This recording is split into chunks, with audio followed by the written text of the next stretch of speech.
Hello guys, welcome to my channel the Priya's diary. তোমরা দেখেই বুঝতে পারছো ভিডিওতে যে আমি কোথায় এসেছি। বেনে দোকানে এসেছি।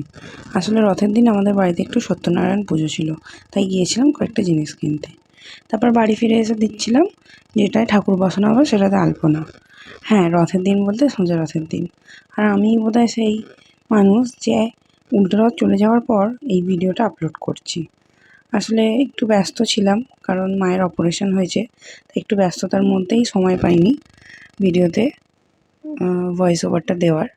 আর তার থেকেও বড় কথা, আমার মাইকটা একটু প্রবলেম করছিল, তাই মাইকটা ঠিক হতে তারপর ভয়েসটা দিলাম।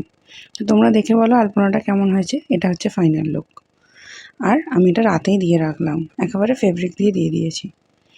সকালে সেইভাবে ভিডিও ক্লিক করা হয়নি, কারণ পুজোর জোগাড় করতে একটু তাড়াহুড়ো করছিলাম। এখন মোটামুটি জোগাড় হয়ে গেছে, এবার ঠাকুরমশাই পুজো করবে। আর ওখানে আমার ওই যে ননি আর গপু বসে আছে, আর এখানে পুজো শুরু হয়ে গেছে। কাকা ব্রত কথা পড়ছে। আর এটা কি বলতো, এটা হচ্ছে আমাদের রথের মানে যে কি বলবো স্ট্রাকচারটা। ফাইনাল লুক তোমরা দেখতে পাবে, তবে এটা এবছর আর কমপ্লিট হবে না, এবছর একটা কিনেই চালাবো। আর এখানে এই যে হোম শুরু হয়ে গেছে।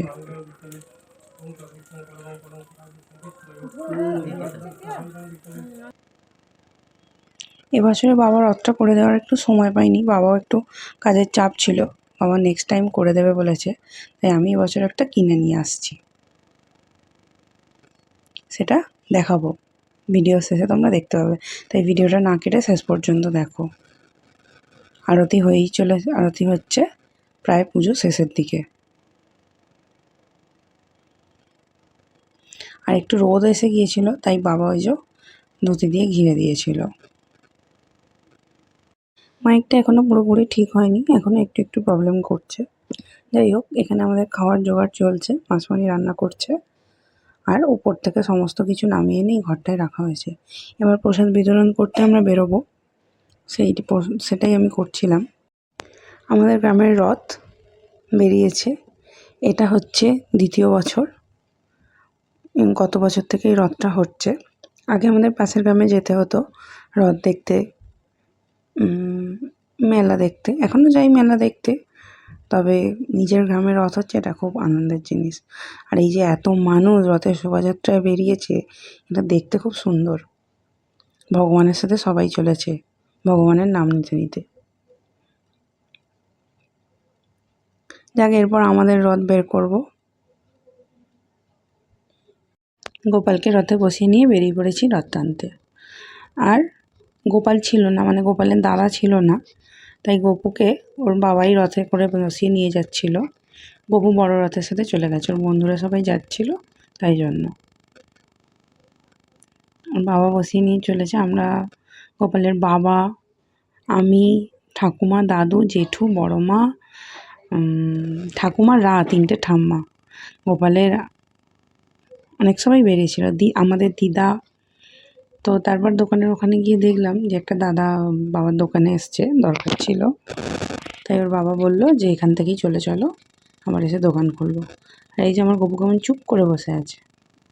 তারপর এখানে এসে গোপাল আমাদের যোগ দিয়েছে, আর গোপালকে রথে বসিয়ে নিয়ে চলেছে। প্রসাদ বিতরণ করতে করতে আমরা আসছিলাম। গোপালের রথের সাথে ছিল গোপালের তিনটে ঠাম্মা, মানে সব ঠাম্মার দল বেরিয়েছিল গোপালের সাথে। আর রাস্তায় একটা ছোট্ট বাচ্চা মিষ্টি মেয়ে, সেও রথ টানার জন্য আমাদের সাথে যোগ দিয়েছিল।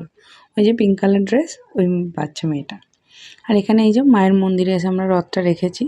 মায়ের পাশে দুটো রথ রয়েছে, দুই নাথের রথ। তো একটা আমাদের অভিনন্দনের আর একটা আমার গপুর। তারপর আমি রথে একটু বাতাস করে খাবার দিয়ে এলাম। আর এখানে গপুকে নিয়ে এসে গপুর জন্য ক্ষীর মালপোয়া করেছিলাম। আর গপুর বাবা দই, মিষ্টি, জিলিপি, জিবে গজা এইসব নিয়ে এসেছিলো। তো গপু তো পেট পুড়ে খুশি করে একদম খেয়ে ফেলেছে। তো বন্ধুরা, ভিডিওটা তোমাদের কেমন লাগলো জানিও।